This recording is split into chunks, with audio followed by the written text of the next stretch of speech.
In the village of Amaudara, the land was fertile and full of life. Most of the villagers, about 70 out of every 100, were farmers, growing crops like yams and vegetables to feed their families.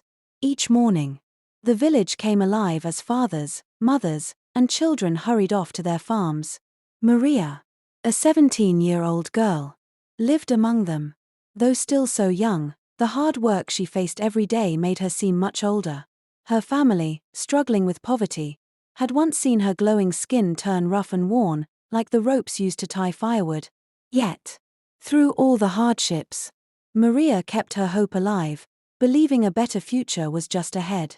Her parents, Mr. Uche and Mrs. Ugochi, worked tirelessly on their small farm, struggling to get enough food. Maria often wondered why life had to be so hard for them. Having 3 meals a day felt like a dream they couldn't quite reach, yet they continued to work from sunrise to sunset. She would ask her mother why things had to be this way. Her mother would always reply with a gentle smile, "A tree grown with care bears the sweetest fruit." Even though they were poor, their home was filled with love. Despite the struggles, the warmth, laughter, and love they shared were richer than anything money could buy. One day, a great sickness swept through the land, claiming the lives of Maria's parents and leaving her all alone. With no siblings to turn to, the villagers, filled with sympathy, urged her to seek refuge with her uncle, Mr. Emeka. Mr. Emeka was a man of pride and deceit. He was notorious for exploiting the poor, taking land from them under false pretenses, knowing full well it wasn't his. He employed people to work on his farm, only to refuse them payment once the work was done. His reputation was that of a wicked and selfish man, one who cared little for others and only for his own gain. Mrs. Kelechi, his wife, was no better. She was the driving force behind his misdeeds, supporting his every wicked action. Her tongue was sharper than a machete, always cutting down those who crossed her or her husband. Maria knew of their cruel ways, but she had no choice. She could only hope that, at the very least, she would find shelter and food under their roof, even if it meant enduring the darkness of their hearts. The first morning in their house, Mrs. Kelechi wasted no time putting Maria to work. From dawn until dusk, she toiled relentlessly. "Maria, come and fetch water for me. Maria, come and grind the cassava. Maria, come and sweep the compound. Maria, come and cook the soup." She would bark these orders without pause, treating Maria like a servant in her own home. Meanwhile, Mr. Emeka's 2 daughters, Mary and Rebecca, became increasingly lazy, avoiding any work that required effort. They watched Maria labor day in and day out, never offering a hand. The worst part was that they would steal the money and accuse Maria. They would eat all the beverages in the freezer and then blame her for it. They would pick every piece of meat from the pot and point their fingers at Maria, as if she were the one to blame. "Maria this. Maria that," they would say. It was just too much for Maria to bear. Whenever Maria gathered the courage to complain, Mrs. Kelechi would snap at her. "Why can't you be grateful to us for letting you stay here? Do you want me to throw you out?" she would yell. Maria, with no other choice, would kneel before her and beg for forgiveness, swallowing her pride in the face of their cruelty. Mr. Emeka, once a protector and a man of authority, had grown cold and indifferent. His once comforting presence now turned hostile as Maria refused to succumb to his wicked whispers and advances. He hated her and made sure she knew it. She had nowhere to turn. The villagers pitied her, but they didn't want to face Mr. Emeka's wrath. For days, Maria barely ate.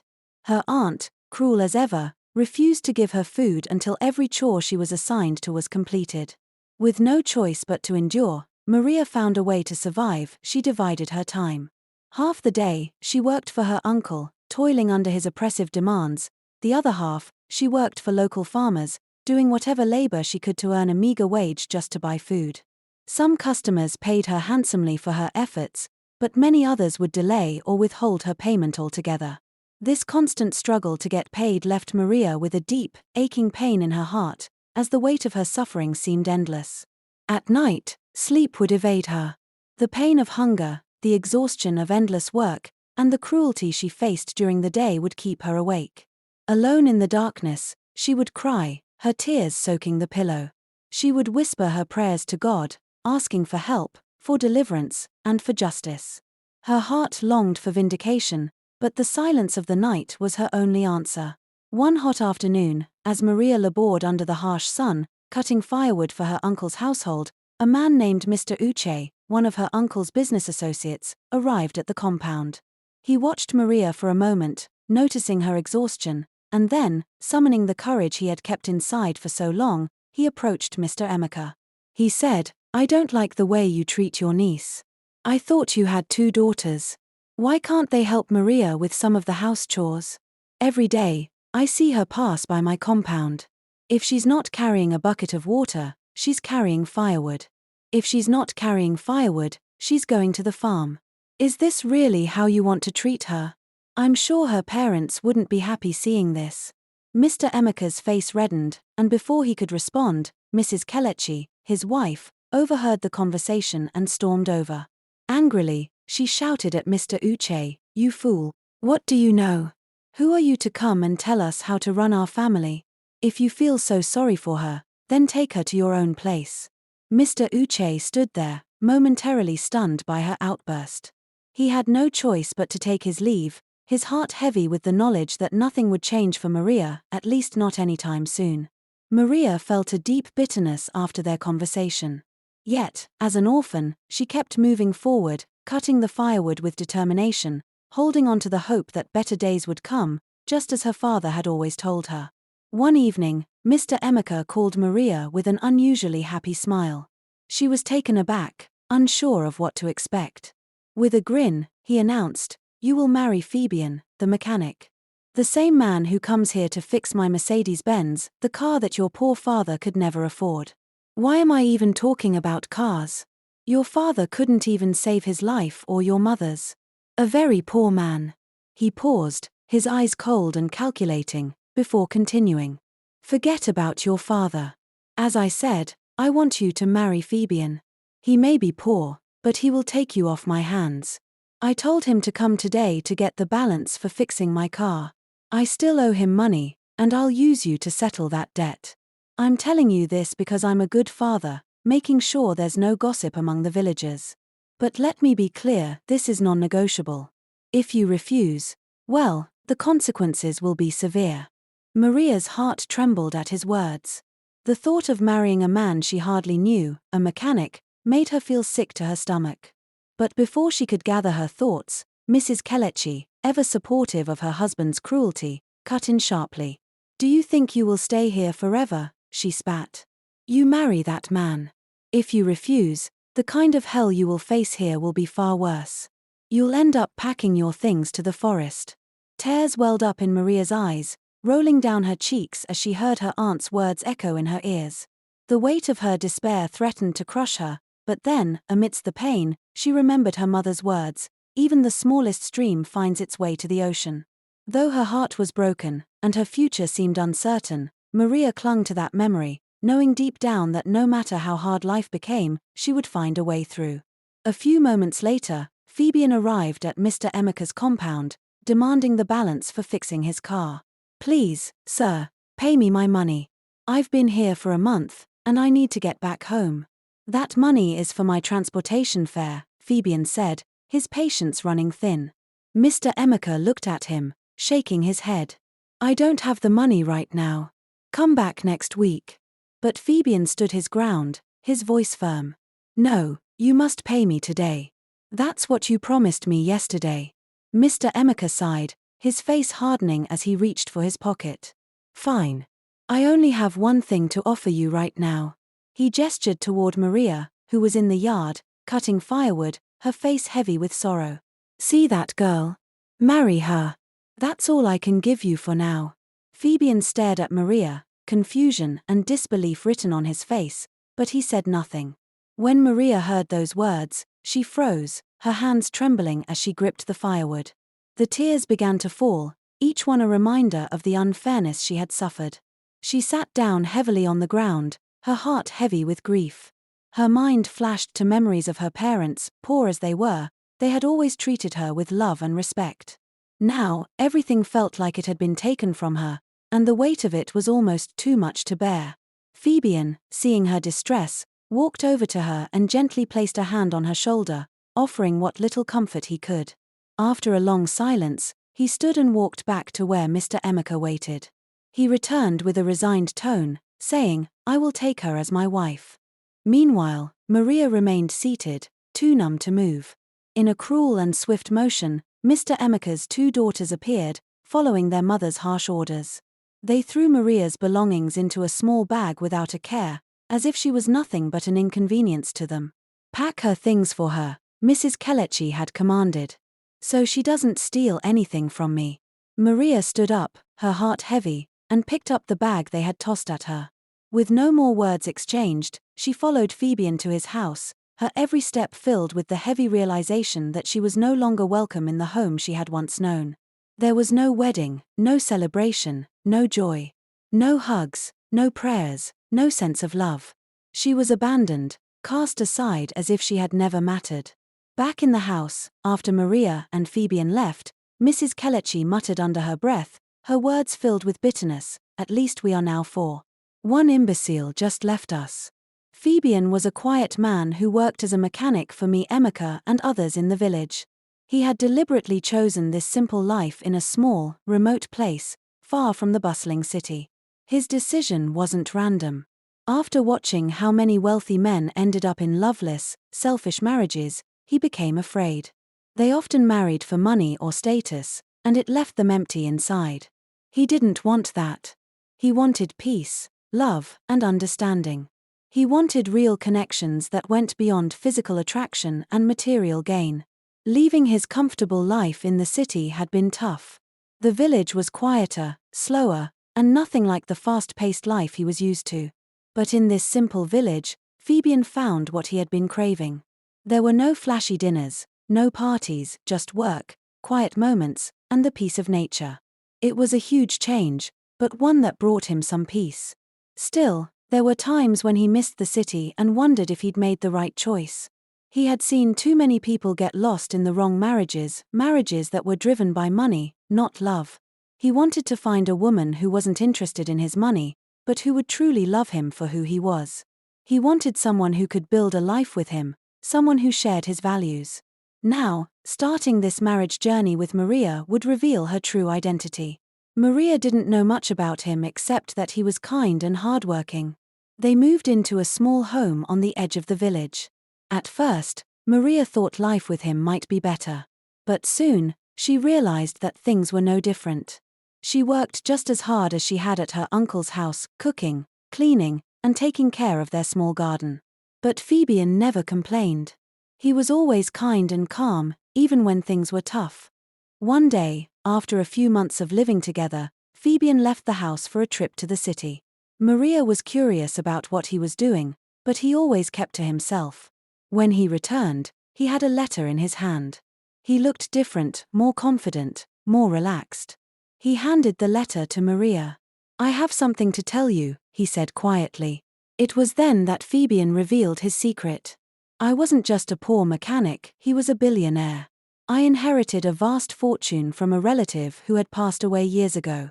But I have kept it a secret, not wanting anyone to know. I have lived a humble life, working as a mechanic to stay grounded. I never wanted anyone to treat me differently because of my wealth. I wanted a wife, not a woman. I wanted a mother, not a fashionista.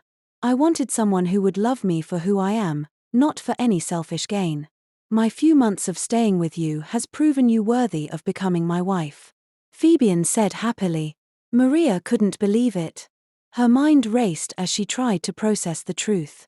The man she had married, the man she thought was struggling like her, was a billionaire. She felt a mix of shock, confusion, and even a little anger. Why hadn't he told her sooner? Why had he kept this secret?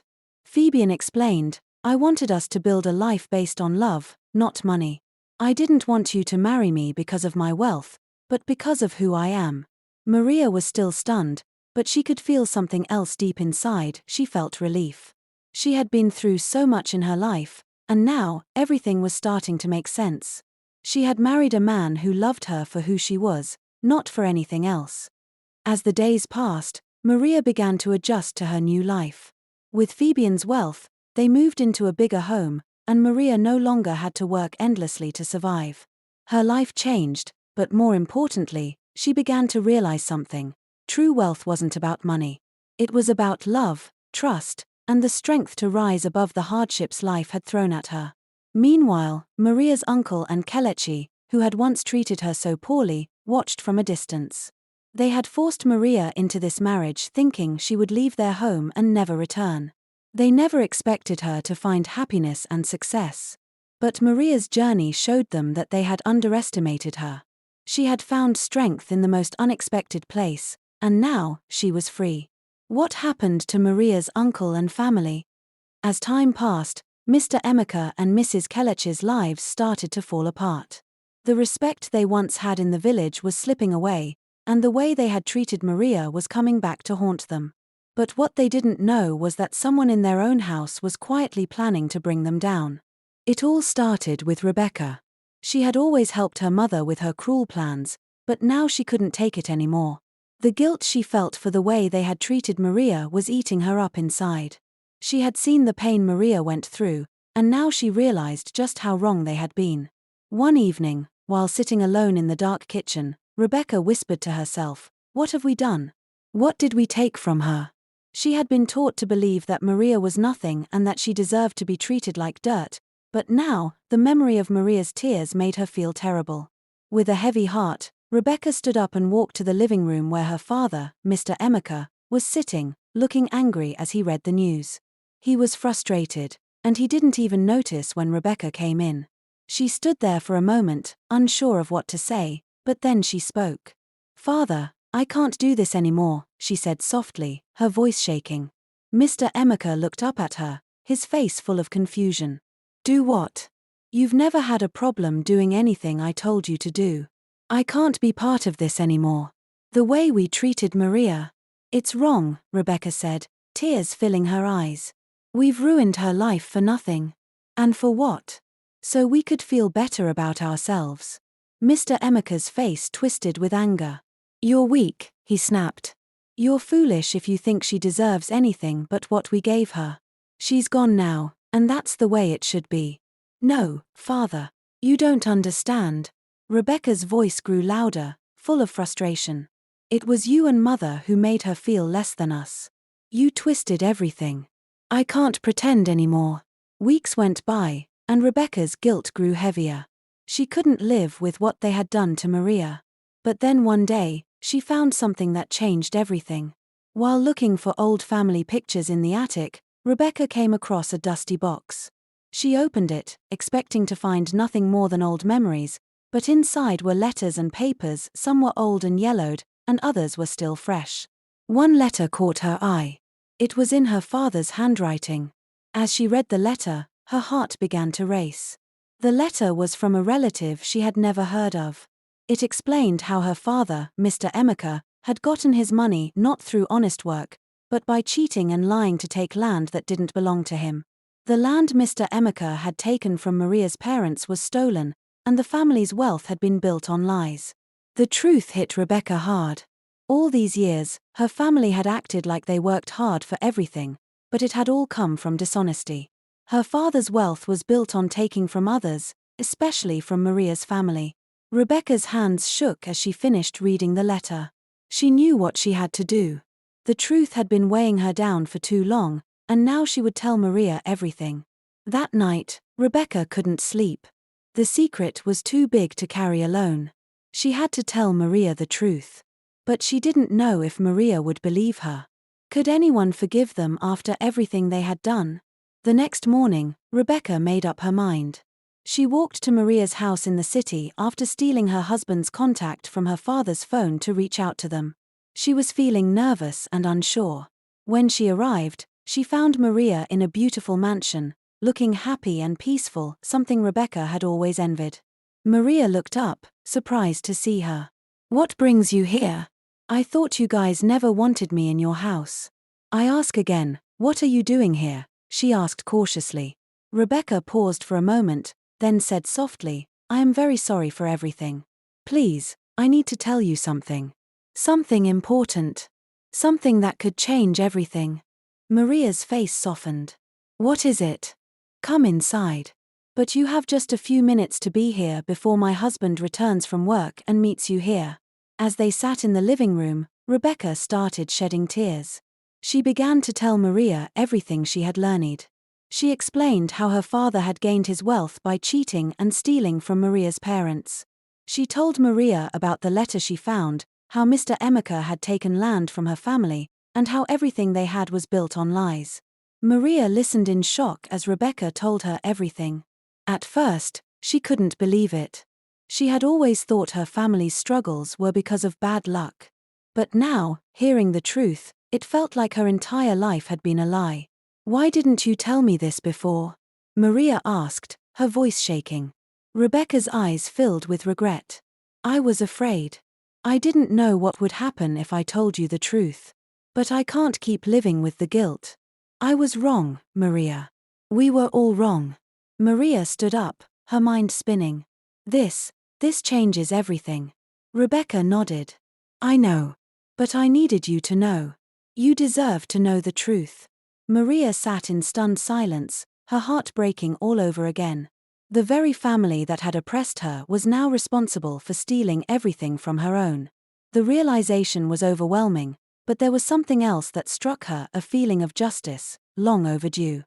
"That's why your life was always harder than it needed to be," Rebecca said, her voice trembling. "You were never meant to suffer like that. We were wrong. I was wrong." Maria looked at her cousin, her face unreadable. "It's too late for apologies," she said quietly. "But I'll never forget what you've said." Rebecca's heart sank.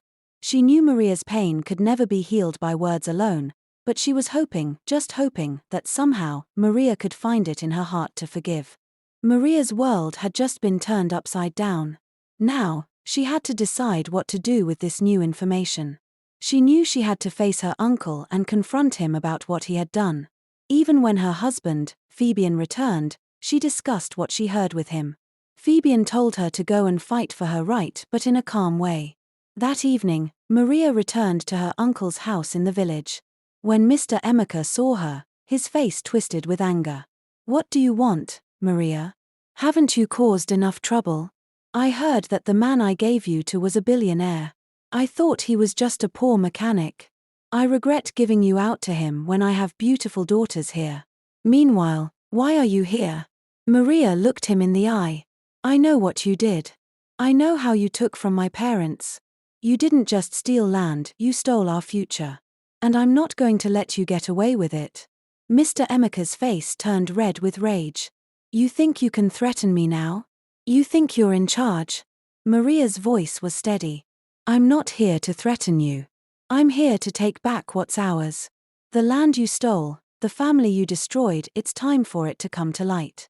The confrontation shook Mr. Emeka to his core. His empire, built on lies, was starting to crumble. Maria had the truth, and it was powerful. Word spread quickly through the village about the stolen land and the years of deceit. The villagers, once too afraid to stand up to Mr. Emeka, now began to reclaim what was rightfully theirs. But Mr. Emeka, still blinded by his greed, refused to back down. He tried to buy his way out of trouble, offering bribes and using his wealth to silence those who spoke against him. But this time, his power was no match for the strength of the community that had finally awakened. But it was too late. The truth had already spread. His reputation was destroyed, and his wealth was taken from him. With the truth finally out, with the help of Fabian, Maria's family's land was returned, and justice was served. The downfall of the Emeka family was swift and unforgiving. Mr. Emeka lost everything: his wealth, his land, and his influence. Mrs. Kelechi, who had supported his every cruel move, was left alone, her own bitterness now her only companion. As for Rebecca, though she had finally done the right thing, the guilt of her past actions never fully left her. She knew she could never undo the pain they had caused Maria, but at least now, the truth had been set free. Maria, with her head held high, walked away from her past. She had found her way, not because of wealth, but because of the strength she had built from within. She was free from the lies, the cruelty, and the chains that had once bound her. "Now, I can smile to the heart. The truth has been revealed," said